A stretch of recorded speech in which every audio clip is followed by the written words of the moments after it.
प्रणाम रउआ सबके। हम आदित्य राजन बुद्ध से कबीर तक बैंड के ओर से आखिर के भोजपुरी वर्चुअल महोत्सव में रउआ सबके स्वागत कर रहल बानी। जैसन कि रउआ सब जानत नहीं जान कि कोविड के समय में, बुरा समय में हमनी के हर साल के जोन महोत्सव होत रहल अपन जवार में, उ नइखे हो पावत। हमनी के फेसबुक लाइव या फेसबुक के माध्यम से अलग अलग प्लेटफॉर्म पर रउआ सबसे जुड़ रहल बानी जान। तो यही कड़ी में आज के दिन हमनी के दियाइल बटे ए मंच पर। तो बुद्ध से कबीर तक टीम के बारे में रउआ सब जानत हो कब जान। हम थोड़ा परिचय दे देतनी ओकर। गोरखपुर में ये संस्था बिया, ये जो से कार्य कर रहल बानी हमनी के सामाजिक सद्भाव के लेके हमनी के पूरा टीम बा। समाज में जौन भी विसंगति बा, जौन भी विषमता बा, वो सबके लेके वो सबके प्रति जागरूकता फैलावे खातिर, चाहे वो धार्मिक कट्टरता के खिलाफ कोनो बात होखे, जातीय जौन विषमता बाटे ओकरा खिलाफ, जौन समाज में लिंग भेद बाटे, हर तरह के जौन भी विषमता बाटे वो सब के लेके हमनी के ई मंच बुद्ध से कबीर तक आगे आ रहल बा। ओकरा साथे साथे हमनी के पूर्वांचल के जौन अस्मिता आ गौरव बाटे, जौन महापुरुष बाणे बुद्ध आ कबीर के साथे साथे गोरखनाथ, महावीर जैन, ये सब के आदर्श के लेके आगे बढ़ रहल बानी जान। और वो आदर्श के, वो विचारन के लोग के सामने प्रस्तुत कर रहल बानी जान। तो बुद्ध से कबीर तक बैंड भी वही आदर्श और वही विचारन के लेके संगीत के माध्यम से रुआ सबके सामने आ रहल बा। आज हमनी के जौन प्रस्तुति बाटे वो कबीर के मुख्यतः भोजपुरी गीतन के लेके बाटे। हमनी के पूरा टीम जेमें हम आदित्य राजन, हमारे साथे जगदम्बा राज जायसवाल, आदर्श आदि, अभिषेक, ये सब पूरा टीम बिया। आपके सामने प्रस्तुति देहल जाए आप सबके सामने। आई आगे बढ़ल जाओ। कबीर अपना निर्गुण खातिर प्रसिद्ध बाणे। भोजपुरी क्षेत्र में कबीर के निर्गुण खूब गावल आ सुनल जाला। उनकरे एगो बड़ा प्रसिद्ध निर्गुण बा, कौन ठगवा नगरिया लूटल हो। यही गीत के, यही निर्गुण के हमनी के रिक्रिएट कैले बानी जान। रउआ सब ए निर्गुण के बहुत लोग के मुँहे सुनले वक्त सबे। एक गीत के हमनी के अपना नया अंदाज में सुनावत तनी जान। निर्गुण के भाव है, आई सुनल जाओ ए गीत के।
कबीर लोक से सबसे बेसी जुड़ल बने।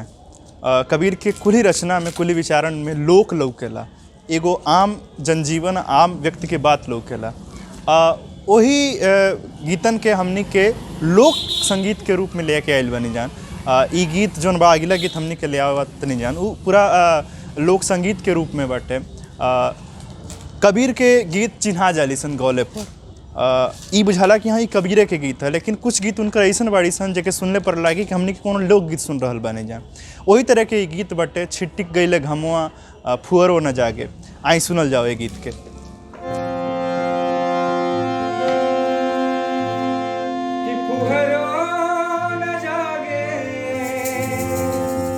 आजी फुहरो न जागे, फुहरो न जागे, फुहरो न जागे, छिटिक गईले घमवा, फुहरो न जागे, छिटिक गईले घमवा, फुहरो न जागे, फुहरो न जागे, फुहरो न जागे, छिटिक गईले घमवा, फुहरो न जागे, छिटिक गईले घमवा, फुहरो न जागे।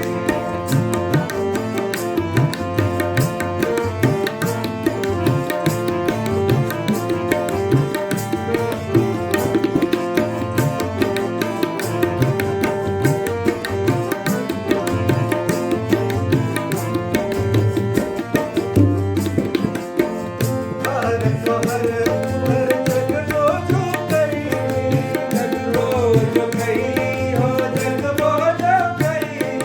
हर हर हर जगलो जो करी, जगलो जो करी हो, जगलो जो करी।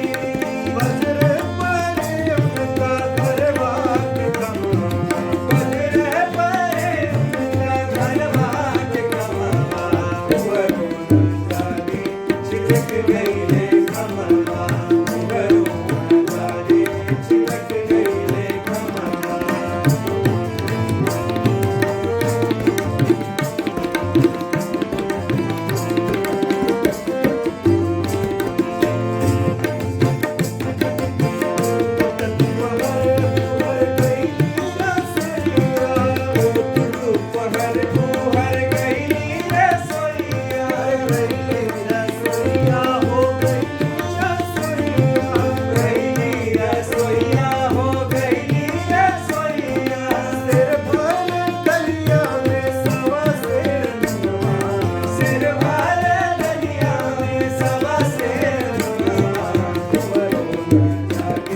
छिटक गईले घमवा, फुहरो न जागे, छिटक गईले घमवा।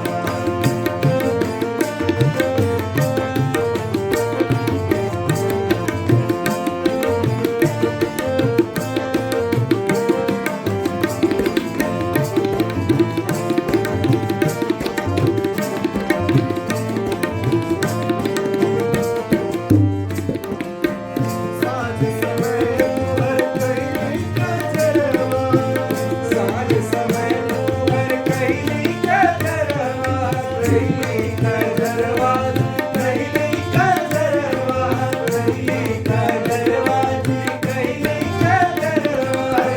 साँझ समय भर कईली कजरवा, अखिया के पोतली, अखिया के पोतली मोहवा, अखिया के पोतली मोहवा, फुहरो न जागे, छिटक गईले घमवा, फुहरो न जागे, छिटक गईले घमवा।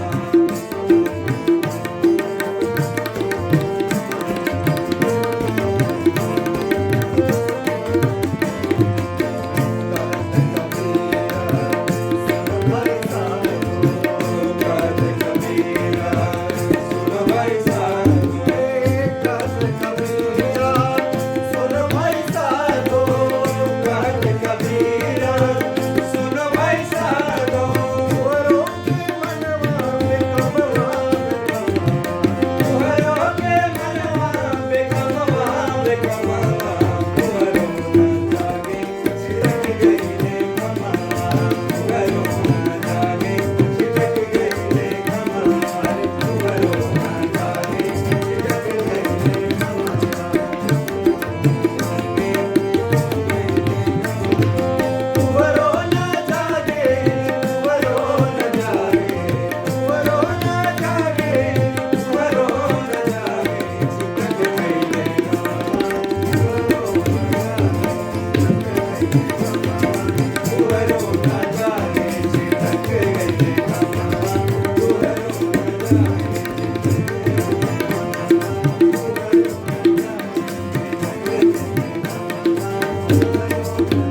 कबीर अपना रचना में श्रृंगार के माध्यम से दर्शन के गहिर से गहिर बात बड़ा आसानी से कहले बाणे। उनके कई गो गीतन में उ पंच तत्व के बाद स्त्री के श्रृंगार से जोड़ के कैले बाणे। आभूषण बना के देही पर के, गला के आभूषण, अलग अलग चीज़न के माध्यम से वो दर्शन के हर तत्व के छुअले बाणे। एक गीत में, अगला गीत में जो हमनी के प्रस्तुत करे वाला बानी जान, एक गीत में उहे बात बाटे। श्रृंगार के अलग अलग आयाम के लेके वो पूरा दर्शन के एगो नया व्याख्या देले बाणे। आई से वो गीत के सुनल जाओ।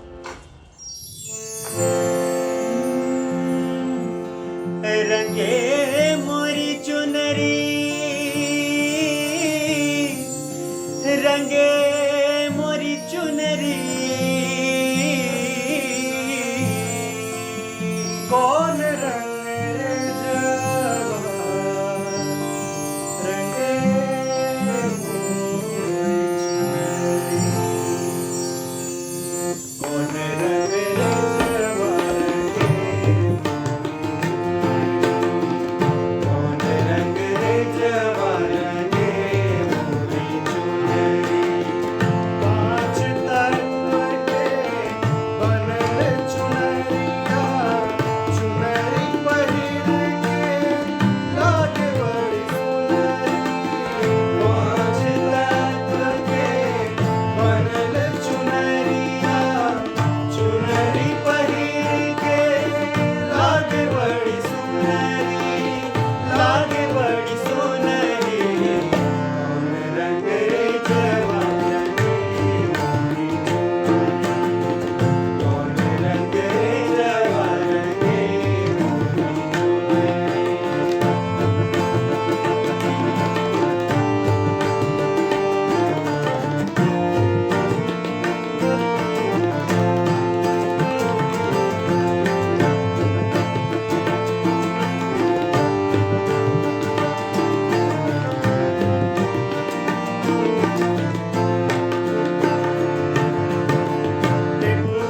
तागा कर्म के धागा, कर बिच हरवा, हाथ बिच मुनरी, टिकुआ तागा कर्म के धागा, कर बिच हरवा, हाथ बिच मुनरी, हाथ बिच मुनरी, कौन रंग रे जवान के कौन रंग रे जवान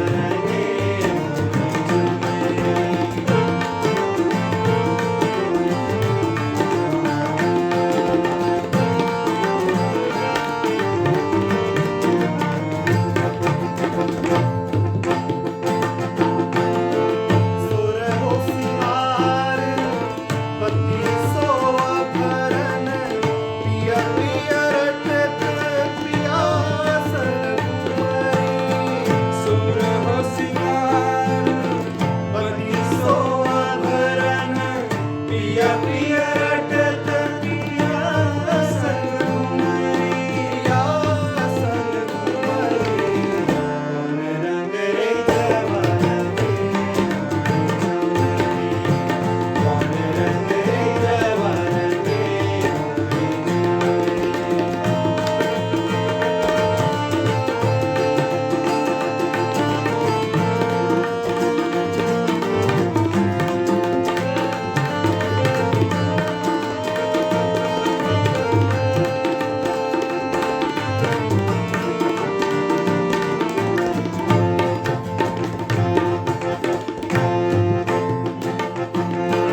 आज के समय में धार्मिक कट्टरता हमनी के समाज में जौन तरह से फैल रहल बाटे, कबीर साहब बहुत पहले ही ओकरा ऊपर बहुत तीखा कटाक्ष कैले बने।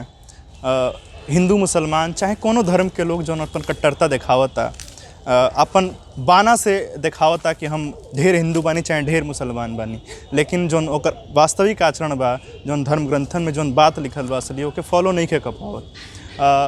मन ना रंगाए रंगाए जोगी कपड़ा, उनका बहुत प्रसिद्ध गीत था, वही के हमनी के फिर से गौले बानी जान। और वह सब गीत के पहले सुन लो कब जान, हमनी के वो गीत के समय के हिसाब से फिर से प्रस्तुति दे रहल बानी जान।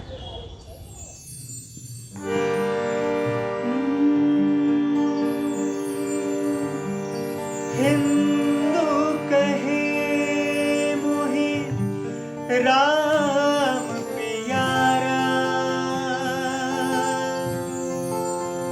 तुर्क कहे रहमाना, आपस में दो लड़े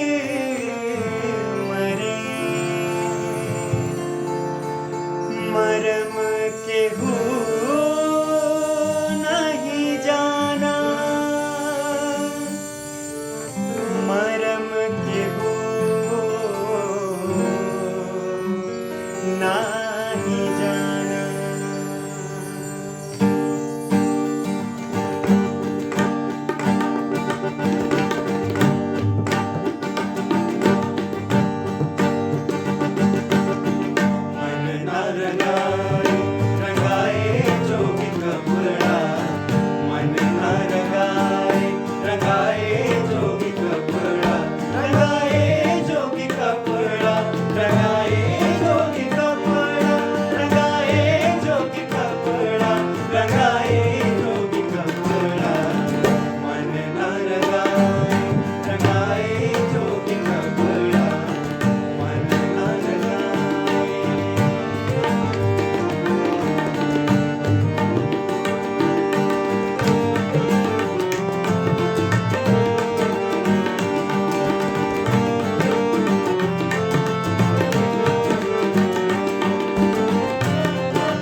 पड़ा।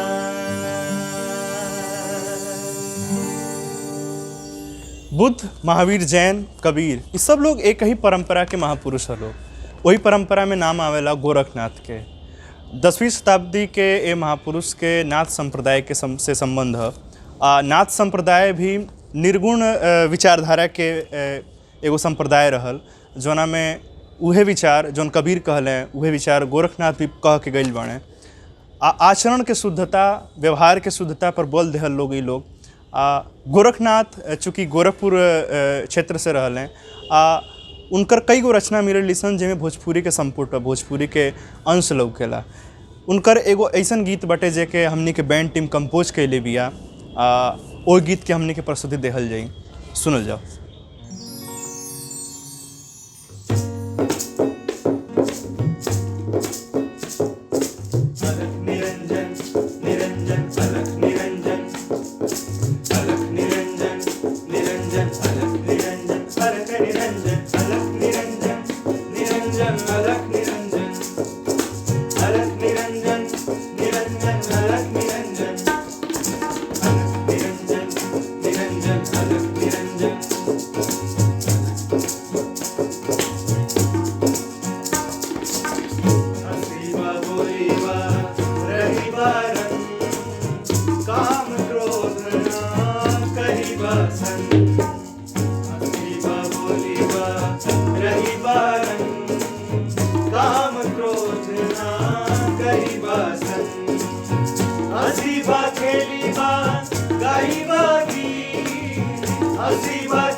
गोरखनाथ से गोरख पांडे पर।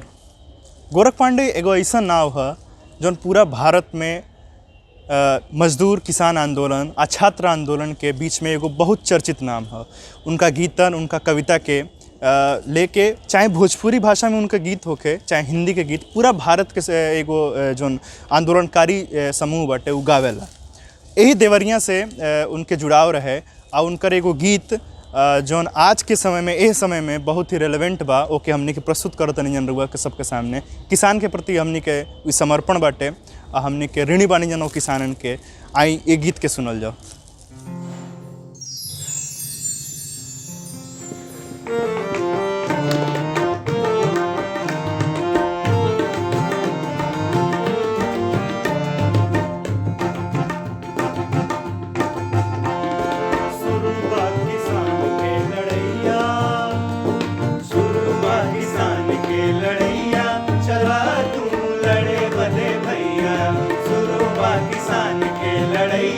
चला तू लड़े बने भैया, सुबह किसान के लड़ैया, चला तू लड़े बने भैया।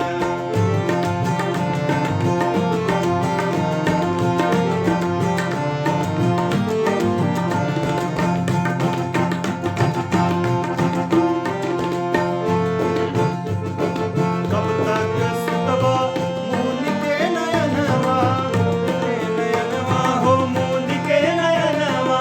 कब तक ढोबा तू सुख के सपनवा, सुख के सपनवा हो सुख के सपनवा, सुख के सपनवा।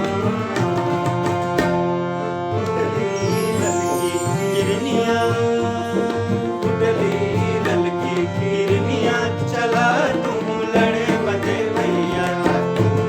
ललकी किरनिया, चला तू लड़े बने भैया।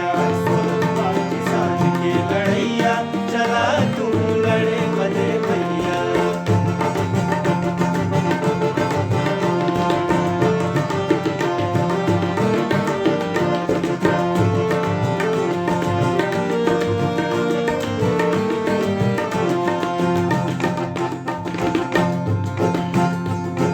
तोहरे पसीनवा से अनधान सोनावा, अरे तोहरे पसीनवा से अनधान सोनावा। तोहरे पसीनवा से अनधान सोनावा, अरे तोहरा के चूस चूस बढ़े उनके कोनावा। तोहरा के चूस चूस बढ़े उनके कोनावा, अरे बढ़े उनके कोनावा। तोहके बा मुट्ठी भर मकैया, तोहके बा मुट्ठी भर मकैया, चला तू लड़े बने भैया। तोहके बा मुट्ठी भर मकैया, चला तू लड़े बने भैया। सुबह किसान के लड़ैया, चला तू लड़े बने भैया।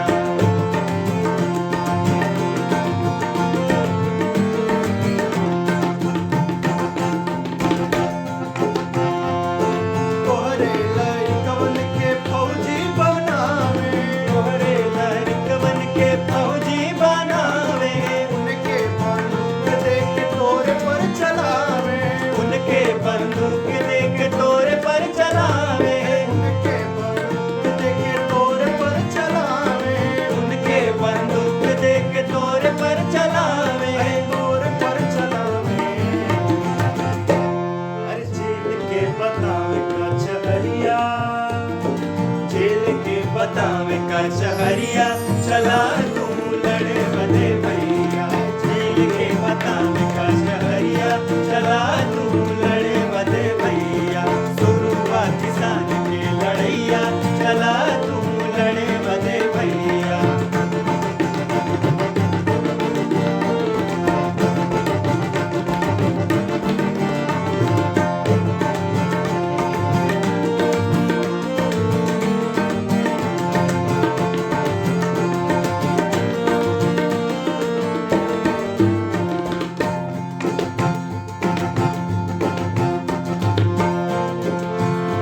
अरे तोहरी अमुरिया पर दुनिया टिकल बा, दुनिया टिकल बा हो दुनिया टिकल बा।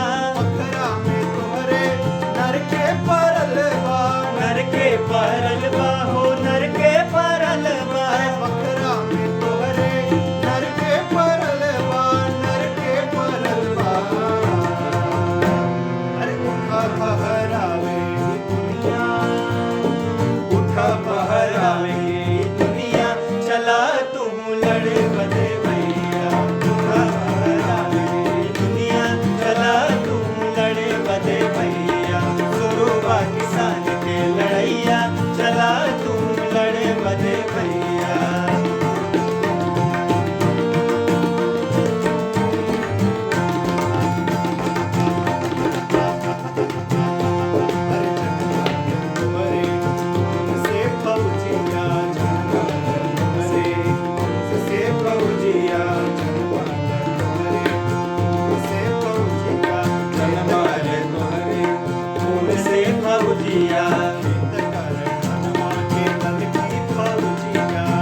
कर खनवा के ललकी फौजिया अरे जनमन तोहरे खून से फौजिया चैत कर खनवा के ललकी फौजिया ललकी फौजिया तोहके बोला में दिन रतिया तोहके बोला में दिन रतिया चला तू लड़े बदे भैया तोहके बोला में दिन रतिया चला तू लड़े बदे भैया शुरू किसान के लड़ैया चला तू लड़े बदे भैया शुरू किसान के लड़ैया चला तू लड़े बदे भैया शुरू किसान के लड़ैया चला